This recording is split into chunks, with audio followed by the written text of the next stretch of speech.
Nós chegamos à meditação da quarta estrofe do Adoro te devote.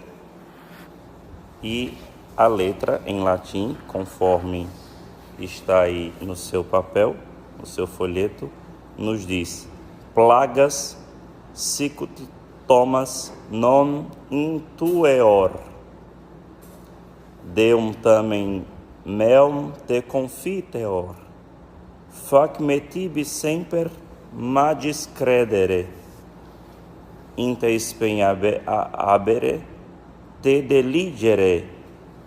E a tradução do nosso lado nos diz: não vejo as vossas chagas como Tomé, mas confesso-vos como meu Deus. Fazei-me crer cada vez mais em vós, tem em vós a minha esperança e amarra-vos. Como eu disse para vocês ontem, todos nós somos chamados a fazer o ato de fé de crer na Eucaristia. Nós, no dia de ontem, víamos que o bom ladrão fez esse ato de fé, porque ele olhava para o ladrão e pediu a salvação.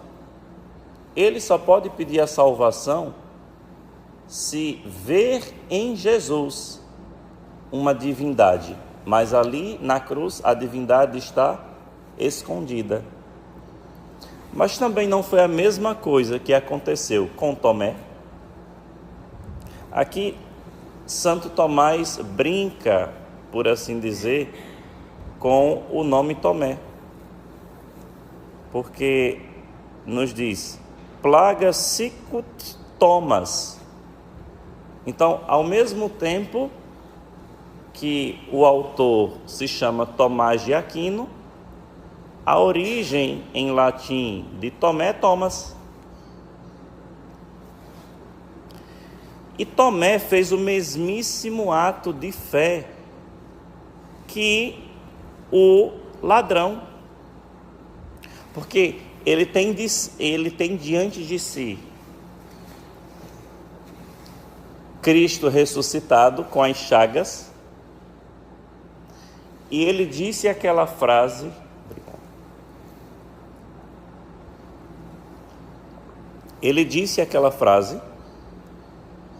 que entrou para a história.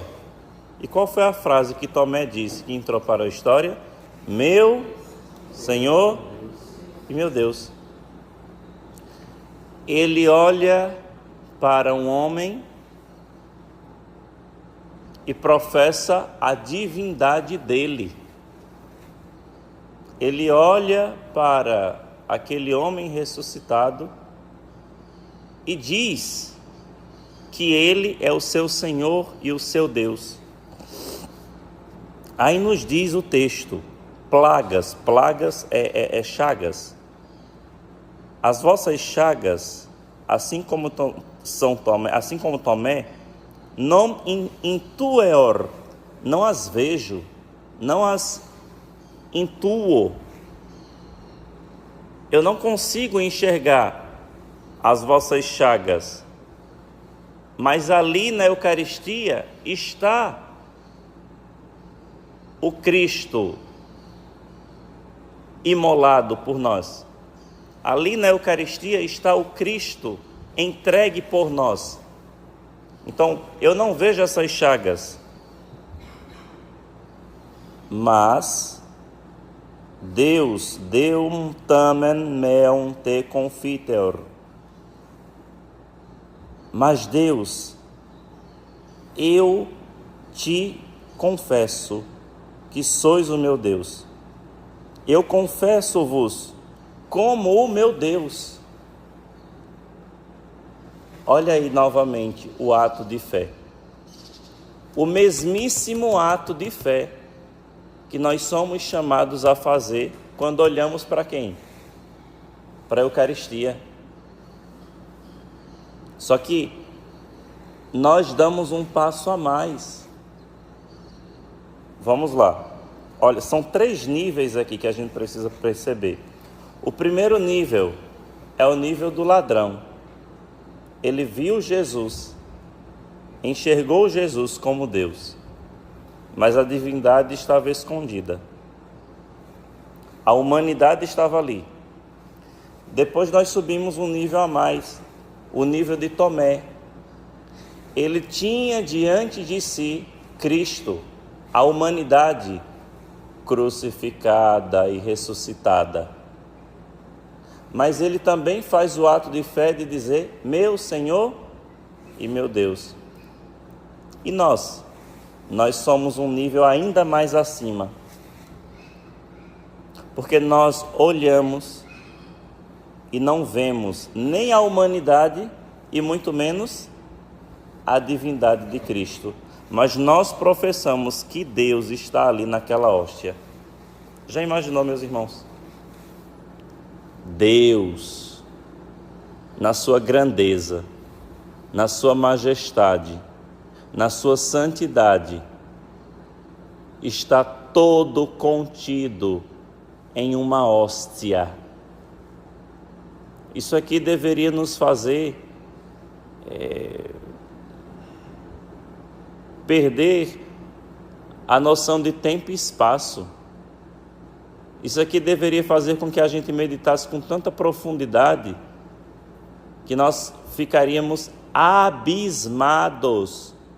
Como que Deus pode estar todo contido em um pedaço de pão? Por isso, nós somos chamados a crer. Somos chamados a professar cada vez mais. Aí entra a terceira frase. Fac metibi, ou seja, fazei-me. Fac é o verbo fazer. Fac metibi, semper. Fazei com que sempre, magis, cada vez, credere. Fazei com que cada vez mais eu creia em vós. Por quê, meus irmãos? Quanto mais nós cremos, mais nós devemos crer. Por isso que a fé na Eucaristia é uma fé que cada vez mais vai crescendo. É por isso que nós enxergamos a necessidade de participar da Santa Missa diária. Porque quem já sabe que Cristo está na Eucaristia e vem à missa no domingo, não se contenta em crer nesta verdade e se encontrar com essa verdade apenas uma vez por semana. Quanto mais nós cremos, mais nós devemos crer. É por isso que nós vamos procurar fazer adoração. É por isso que a gente vai procurar entender melhor sobre os milagres eucarísticos. Tudo isso vai fazendo com que a nossa fé vá o quê? Crescendo. Se todo mundo soubesse e entrasse nas suas cabeças, nos seus corações, nas suas almas, que Deus está na hóstia consagrada, as igrejas seriam abarrotadas e dia e noite a gente precisaria contratar policiais para proteger. Se todo mundo entendesse e cresce nesta verdade de que Cristo está presente na Eucaristia, essa igreja estaria lotada. Se todo mundo cresce com todo o coração, com veemência, com fervor, com ardor, com emoção,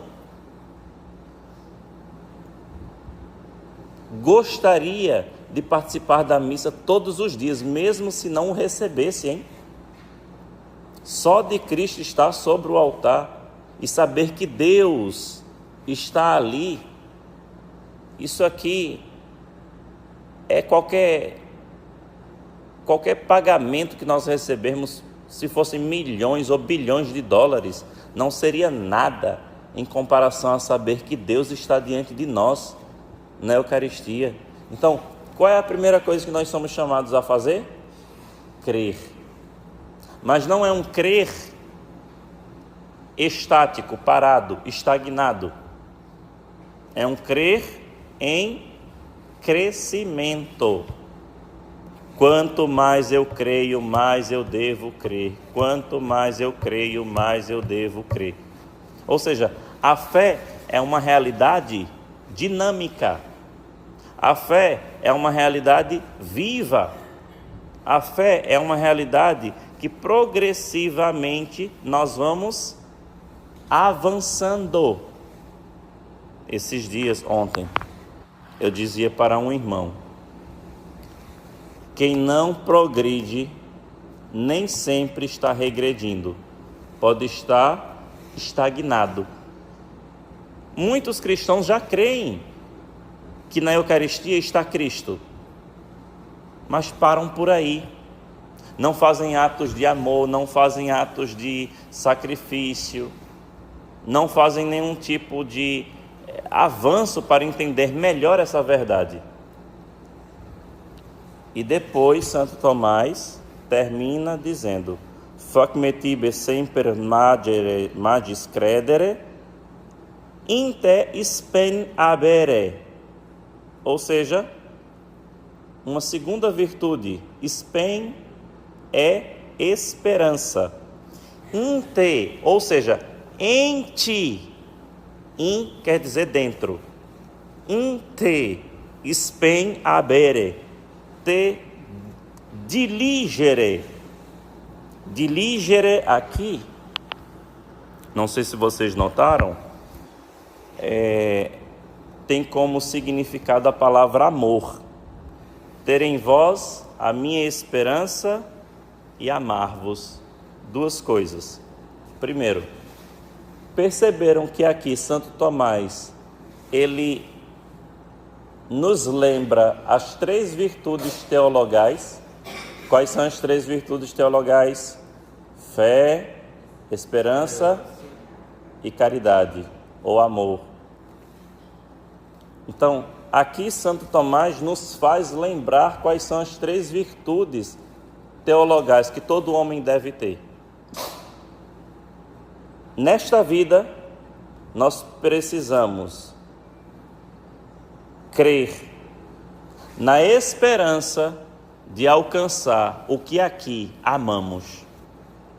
Olha como as virtudes teologais estão unidas. Nesta vida, nós cremos nas verdades referentes à nossa salvação e esperamos encontrar todas essas verdades que nós amamos aqui ainda. E tudo isso em torno da Eucaristia. Tudo isso Santo Tomás aponta para Jesus. É como se ele dissesse: aqui nós amamos a Ele e nós cremos nele pela fé, mas pela esperança nós queremos alcançá-lo do outro lado. Pela esperança nós queremos contemplá-lo na eternidade. Mas aqui o texto não tem toda essa carga. Mas se vocês forem escutar o Adoro-te Devote, o autor, ele quis que a palavra diligere fosse repetida algumas vezes. Diligere, diligere. Então ele repete mais ou menos umas 4 ou 5 vezes. Ou seja, nesta vida nós precisamos o quê? Para com Deus. Não só crer, mas também amar, amar, amar, amar, amar.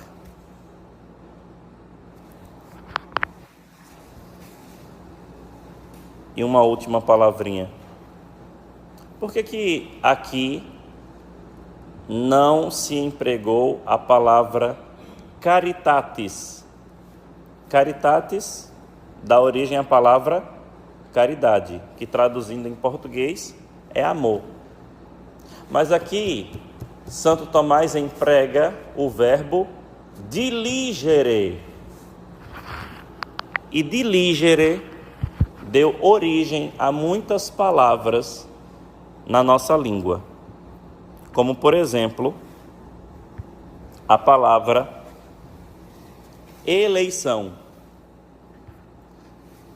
Legere significa eleger. Qual é a diferença de amor, caridade, para amor, deligere? É porque amor é uma coisa tão desenfreada que a gente cai de quatro pernas. Amor, a gente olha a coisa e diz assim, meu Deus, eu não consigo ver. A gente se sente arrebatado, não é? Mas deligere é diferente. É um amor que a gente escolhe. Como, por exemplo, um restaurante. Entre pizza, entre churrasco e lasanha, o que é que você vai escolher? Ligere significa isso. É um amor que você racionalmente escolheu. É daqui que vem outras palavras, como por exemplo, dileto, dileção, predileção, ou a palavra elegante. A gente entende elegante como uma pessoa que se veste bem, né? Só que na raiz da palavra, elegante é aquela pessoa que escolheu bem aquela roupa. É daí que também vem a palavra legislação, legislatura, legislador. Todas essas raízes estão em deligere, ou seja, a gente avalia, a gente discerne. E para amar a Deus nós precisamos discernir entre amar as criaturas e amar a Ele. E para amar a Deus nós precisamos diligere, discernir, escolher o que é que diante de nós compensa mais. Por isso, meus irmãos, o Senhor nos ajude a sempre acolhê-lo em nossa alma e amá-lo, crer nele e esperar nele.